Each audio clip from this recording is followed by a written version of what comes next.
Welcome to Baz Travels. After driving 14,826 kilometers through 24 states and Washington, D.C., I've seen rocket launches to the Grand Canyon and Hoover Dam. I've explored Route 66, ghost towns, deserts, snow, and beaches on both coasts. From Vegas casinos to Alcatraz, the White House to Hollywood. Join me for a journey of the ordinary and the extraordinary.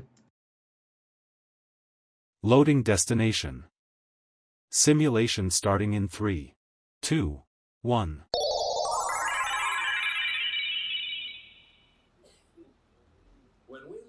To look around, move your phone or tablet.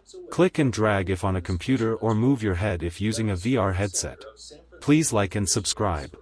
Welcome to episode 87. We're continuing our look around San Francisco.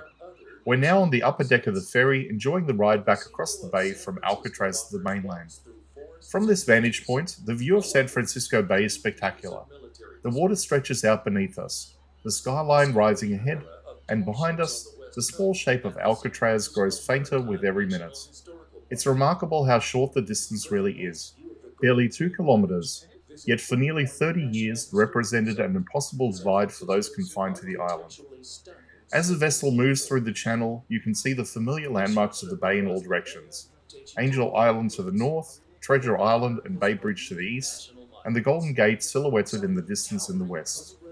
The shifting light on the water, the gulls following the wake, and the steady hum of the engines makes this one of the most beautiful and recognized crossings in the world. The ferry route we're on follows almost exactly the same course used by the official Alcatraz transport launches during the prison years.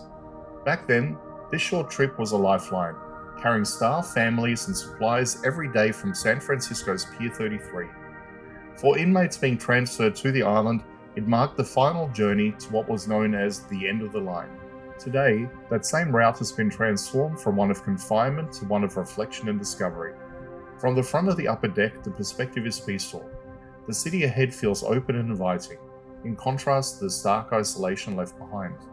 The crossing only takes about 15 minutes, but in that time you can see nearly the entire story of the bay, from natural harbour to military outposts to industrial hub, and now to one of the most visited historical sites in the United States.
That concludes today's episode. Our ferry ride from Alcatraz Island back to San Francisco's waterfront. A short but unforgettable journey that ties together the city, the bay, and the island that once stood apart from them both. Simulation terminated. Please comment, like and subscribe.